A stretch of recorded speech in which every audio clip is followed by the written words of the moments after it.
Agora, nesse tópico 2, nós vamos continuar o estudo de conversão de álcoois em grupos abandonadores melhores para poder fazer reações de substituição, por exemplo. Então, aqui nós vamos ver outros métodos de conversão de álcoois em haleto de alquila. O primeiro que nós vimos foi o mostrado na primeira aula deste capítulo, né? Quando você pega um álcool, reage com um ácido formado por HCl, HBr ou HI, né? E ele vai protonar a hidroxila, vai gerar água, que vai ser um bom campo de saída e vai trocar então pelo halogênio. Bom, quando você troca a hidroxila por um halogênio, na reação que nós vimos na aula anterior, você passa a ter um haleto de alquila que apresenta um bom grupo abandonador, se ele for cloro, bromo e iodo.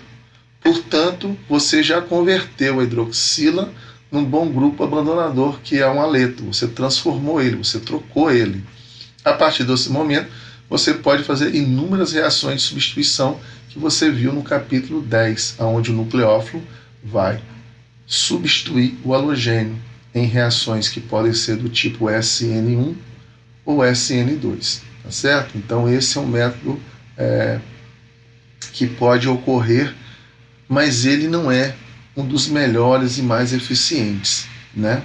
Melhores rendimentos são obtidos e rearranjos são evitados se você usar PX3, que seria PBr3 ou PCl3, ou utilizar o cloreto de tionila, que é bastante comum em laboratórios de química orgânica. Então aqui você tem o exemplo de uma reação com o trialeto de fósforo, que seria PBr3 ou PCl3. O mecanismo da reação se daria dessa forma. O par de elétrons do oxigênio da hidroxila do álcool vai atacar o fósforo. Mesmo ele tendo 3 bromos ligados a ele, esse ataque é possível porque o átomo de fósforo ele é mais volumoso, ele se encontra no terceiro período da tabela periódica, tem um raio maior. Então esse ataque pode ocorrer sem problema. Então ocorre o ataque par de elétron no fósforo e sai o Br-. Então agora você tem esse complexo aqui. Esse complexo apresenta ainda esse oxigênio protonado devido ao hidrogênio que vem do álcool. Nesse tipo de reação, você tem que usar a piridina como uma base. Às vezes essa piridina é usada até mesmo como solvente dessa reação.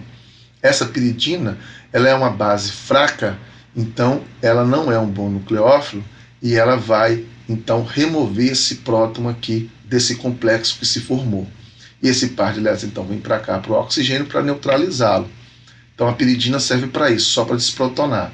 Agora aquele Br- que saiu aqui nessa primeira etapa, ele é o nucleófilo que vai substituir esse grupo de bromofosfito que foi gerado aqui.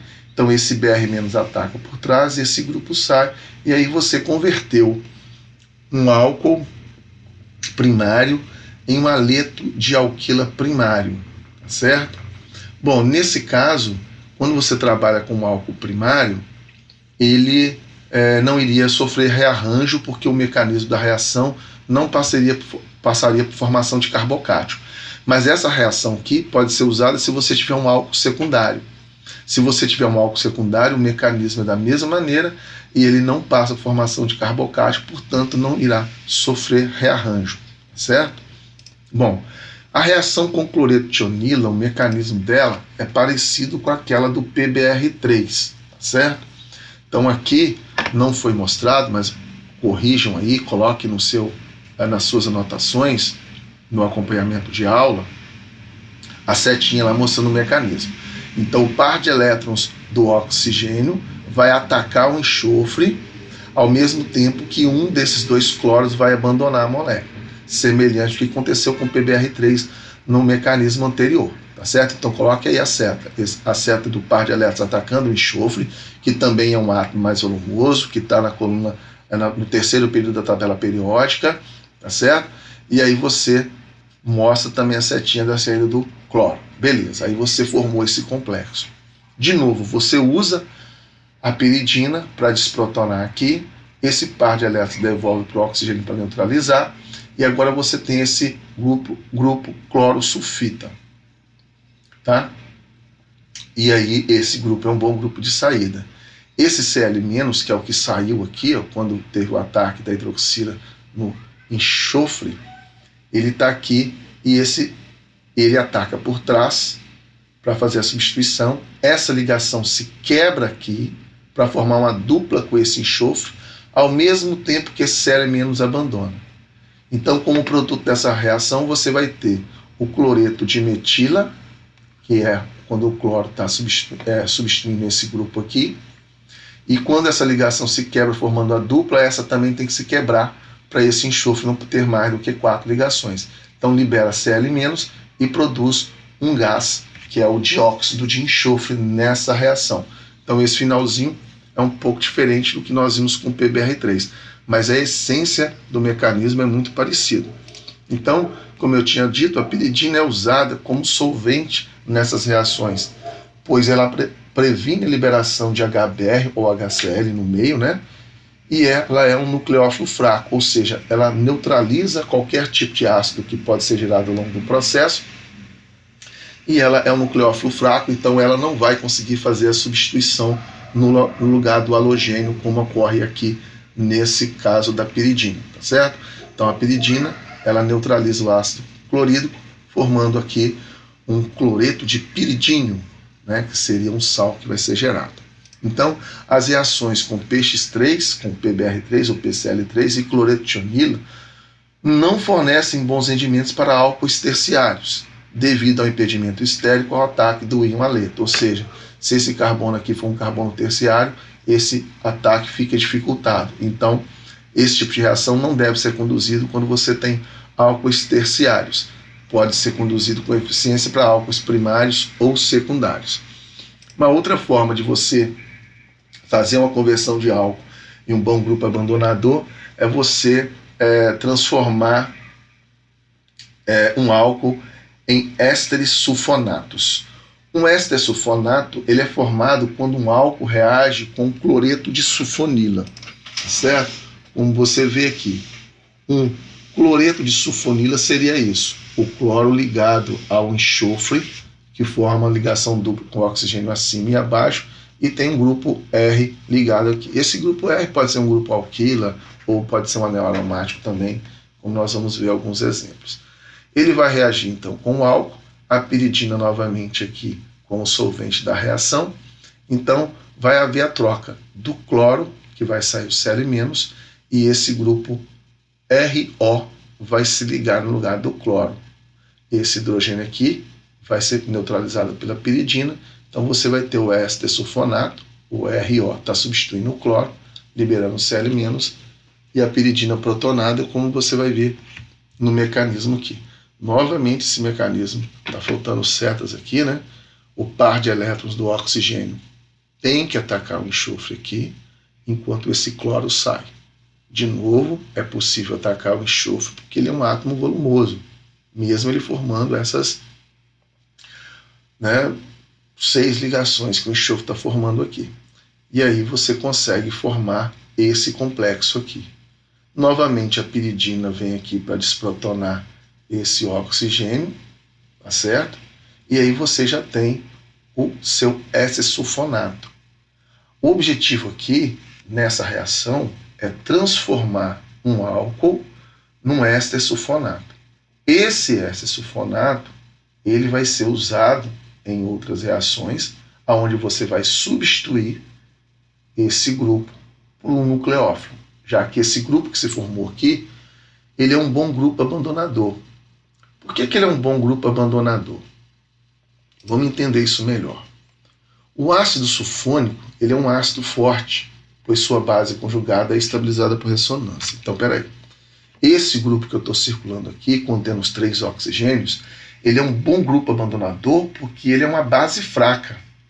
E essa base fraca dele é estabilizada por ressonância, que é o que está dizendo aqui, tá certo? Então, aquele grupo abandonador, que é o grupo sulfônico, S-O,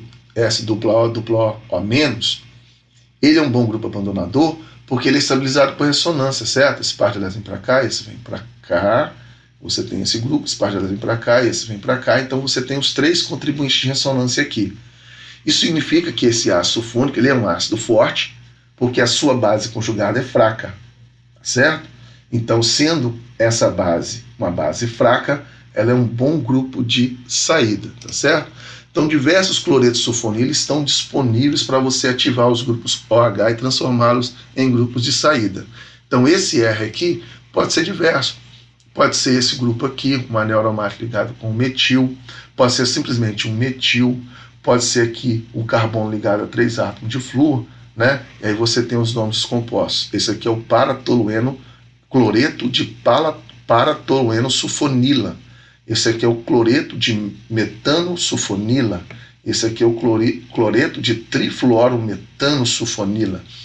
Esses compostos são bastante úteis no laboratório de química orgânica para que você transforme a hidroxila de um álcool em um melhor grupo de saída e poder fazer reações e substituições com ele, certo?